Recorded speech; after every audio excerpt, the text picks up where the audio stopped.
And then this is how Star is described in the book, as having medium brown complexion. So if you were to Pantone color chart it and say that's the shade that Star should be, I would probably honestly take a gander somewhere in between this complexion and this complexion. Described as having oak brown skin, and in descriptions of characters with oak brown skin stands out against the darker chestnut and mahogany hues of the villagers. So I felt like I could read myself in that language. How are you oak brown? Babe, have you seen an oak tree? And also, let's be real about when we say medium brown. If the person is black, medium brown is going to be people who are considered brown skin. Amandla is in no realm is she brown. She's literally a light-skinned mixed race woman. But no wahala. When I am casted to play J-Lo in a movie, in a biopic, yeah. When the backlash comes, I'm like, guys, it's interpretation. It's how we interpret it. It doesn't matter. It's off of my character.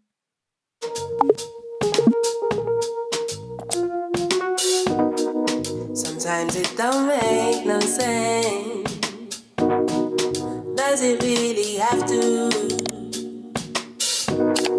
There is nothing I can say. Hi, welcome to Maya's World. Hi y'all, welcome to Maya's World. On my channel, I talk about colorism, featurism, and texturism. Today is going to be a follow-up video about how Amandla Stenberg is very comfortable to take roles for dark-skinned girls. Have a black mom and a black dad, you can create a biracial daughter with a dark-skinned brother. And I think that it's sad because it's a book that actually talked about colorism just to use someone who's benefiting from colorism. Amandla, you need to sit down and I don't even know where you need to go, girl. So she has actually made a response on her TikTok that I find confusing, and certain things that she said is contradicting herself. So I was hoping that we can watch the video, have a review, and kind of say my thoughts. I really believe that she is going out bad, similarly to how Zoe Saldana went out when she played Nina Simone. It's not an accountability thing. It's not an acknowledgement thing. I feel like it's just her trying to distract people to bring up like, hey, it's not my fault, look at the writer. And I do look at Tomi sideways because after I made that video, I saw that she was not accountable with how she was addressing people, and I'll put up what she said here. And there was a girl who had a very great critique of Children of Blood and Bones from a Yoruba speaking perspective. And this is what Tomi had to say in the comments. Everybody's complaining about the cast of Children of Blood and Bone. Baby, I knew that book series was unserious when I saw that it was based on Yoruba culture and Yoruba mythology, and the main character's name starts with Z. Where do you see Z in the Yoruba language? You can't even give your characters Yoruba names, but you want me to believe that you're serious about your story? Of course, the casting is nonsensical. The book itself is nonsensical. So you can tell that it was very much so giving, I have success, I made my money, you guys can sort it out on your end. It's not about, I'm good. That's what it was giving. I just found the whole thing very disingenuous because, as I said, if you read this book, within the first 50 pages, there is mention of colorism many times. There is mention of characters who are experiencing hardship simply because they are dark-skinned and they are experiencing colorism. So for there to be a hiring of someone who does not experience colorism, from behind my cup, I'm struck by her new soft brown complexion. You're too kind, Your Majesty. Samara looks down at her dress in false modesty, soothing non-existent wrinkles. You must share your beauty regimen with Amari. Mother places a cold hand on my shoulder, fingers light against my dark copper skin.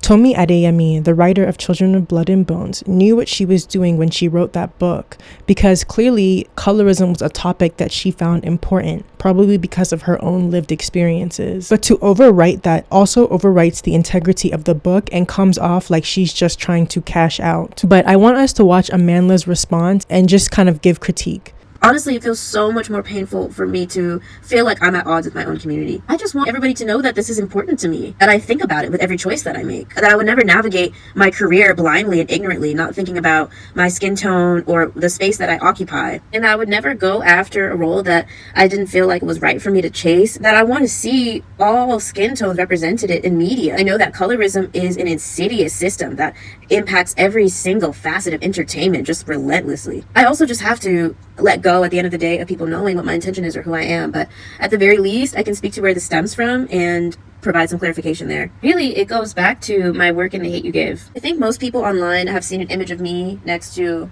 this book cover, And they've immediately assumed she's trying to snatch up roles from places that she shouldn't. The process behind The Hate You Give was so interesting because Angie's manuscript was so good that before the book was even published, they started circulating the manuscript around agencies. Studios started grabbing at the opportunity to adapt it to turn it into a movie. So after the studio started packaging it, they asked Angie Thomas, the novelist, I love you, Angie, who are you interested in for this role? And Angie said that she was interested in me. And to be honest, I do look at all these writers who are either brown skin or dark skin who write a story for a dark skinned girl and they're like, you know who needs to play it? A mixed race girl, Zendaya. Like, it reminds me of this interview. Some gymnast was asked who she wants to play her in a biopic and they said Zendaya. Zendaya is busy. Get a black girl. Like, you know how hard it is as a black girl because you know how hard it is that you had to work to get to where you are. So why wouldn't you want to give an opportunity to somebody who is black like you? And now, mind you, this was at a point in time where I was a youth. I was active on the streets online. This is before y'all completely run me off of Twitter. I'm not calling it X, fuck that man. But I was posting fervently as a teenager about the things that I believed in, and I was engaging in conversation a lot. I was talking about Black Lives Matter. I was talking about cultural appropriation. I was talking about police brutality. And so Angie was aware that my spirit was in alignment with this project. And so they brought me in for a director session, and I booked the job. We were already so deep in that process when the book was published and this book cover was chosen. When the book cover was chosen, I honestly didn't even think that much of it. I was just like, wow, what a beautiful illustration that encapsulates the spirit of this piece of work. This was actually the book cover that was chosen in the UK. And then this is how Star is described in the book, as having medium brown complexion. So if you were to Pantone color chart it and say that's the shade that Star should be, I would probably honestly take a gander somewhere in between this complexion and this complexion. And also, let's be real about when we say medium brown. If the person is black, medium brown is going to be people who are considered brown skin. Amandla is in no realm is she brown. She's literally a light-skinned mixed race woman. Like, this is what I mean by like not just being genuine. Like, I would rather her just be like, I took the role. Yeah, and what about it? And I'll take another. You know what I mean? I'd rather her just be honest. And I feel like because Amandla experienced racism while on the set of Hunger Games, she genuinely feels entitled to thinking she understands colorism and thinking that colorism works the same way as racism, which it absolutely does not work the same way. Something like that. Or you might interpret it differently. That's the thing about interpretive language. And honestly, what I feel like is coming up again with this situation with Children of Blood and Bone. When I saw the casting call come into my inbox for Children of Blood and Bone, I was so hype because these stories are so rare to come across. First thing that I did was look up a picture of the character. This was the first thing that I saw on the Wikipedia page. And I said, hold up. I was so excited to see that there was this depiction of this character that I could potentially be perfectly suited for. When I read the novel, I read this story about this kingdom where magical people who are described as having darker skin are oppressed for their magical capabilities, and people who look more like me are the ruling class and the oppressors. And so I thought to myself, not only do I fit this character description, but my skin tone actually serves the story in supporting the allegory about colorism and oppression. I went through the audition process. It was a very challenging one. I flew out to LA for the screen test, and then I waited some more, and I got the phone call that I had booked it, and I flipped out. And then I had the opportunity to meet Tomi, the novelist, for the first time, and we met up for dinner. First off, she's gorgeous and incredible. You would just be shook meeting her, point blank, period. But then she goes, Amandla, I want you to know that when you were a little girl and you were cast as Rue in the Hunger Games, and you had these racist remarks thrown at you because people said that Rue's death wouldn't be as sad because you're a black girl, that inspired me to write this series so that black girls like you and black girls of all shades could have a story written about them. Casting announcement came out. I went back to the Wikipedia page and I said, hold up now, y'all not putting that much effort to try to catch me out. It's a psyop at this point. Now, the first time that Amari is described in the book, the way that I interpreted this when I read it was this is an incredibly colorist society that these royals exist in, and Amari's mother is lighter than her, comparatively. I think I read it that way because of language that I kept reading afterwards also, like, the girl's copper skin and thick robes scream of noble blood. She's also described as having oak brown skin, and in descriptions of characters with oak brown skin stands out against the darker chestnut and mahogany hues of the villagers. So I felt like I could read myself in that language. How are you oak brown? Babe, have you seen an oak tree? Like, that's literally a brown skin, a brown to dark within the black spectrum. Mind you, this is Nigeria. This isn't like, what? But I also felt like what was so beautiful was that this was a story about two girls who were so different from each other. And that difference had isolated them from each other and given them preconceived notions about each other, but they had to overcome that difference in order to love each other. And for the past several months, that's what I found in all the fan art that I've researched. It's a story of difference. But if you envisioned Amari differently, I think that's a beautiful thing as well. I think that that is the power of interpretation and of literature, that we're able to take these words and imbue them with our own meaning and our own experience and have them reflect still, at the end of the day, our shared humanity. But no wahala. When I am casted to play J-Lo in a movie, in a biopic, yeah. When the backlash comes, I'm like, guys, it's interpretation. It's interpretation. It's how we interpret it. It doesn't matter. It's off of my character. Would never happen. Anyway, I'm just disappointed. Even when she said like, it is okay. I just want to let everyone know it is okay to tell a story on dark skinned people and everyone be dark skinned. It is not a crime to tell a story and everybody is black. It is not a crime to have brown skinned, dark skinned people who are every single time underrepresented when it comes to media have showcasing. It's not every day that we must see ourselves in mixed race people. It is very important to be able to see ourselves in people who actually look like us, because that is really where true liberation comes from.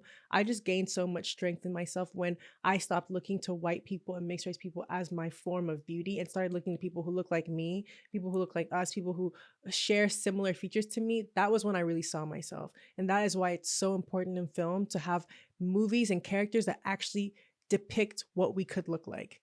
And the comments are like eating her up. People are saying recast. People are saying, did you read the book?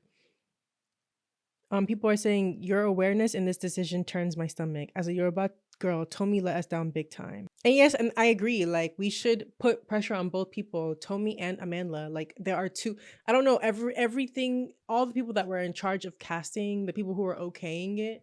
I'm disappointed in everybody. But yeah, I think I could hold space for disappointment. I'm disappointed in Amandla. I'm disappointed in Tomi. I'm disappointed in the casting. This could have been a film that really showcased what dark skin and brown skin people have to offer, the beauty, the vastness, the creativity. But then again, what did I expect? It's Hollywood. So disappointing. That response was also disappointing. Let me know what y'all think. Thanks for watching. Bye.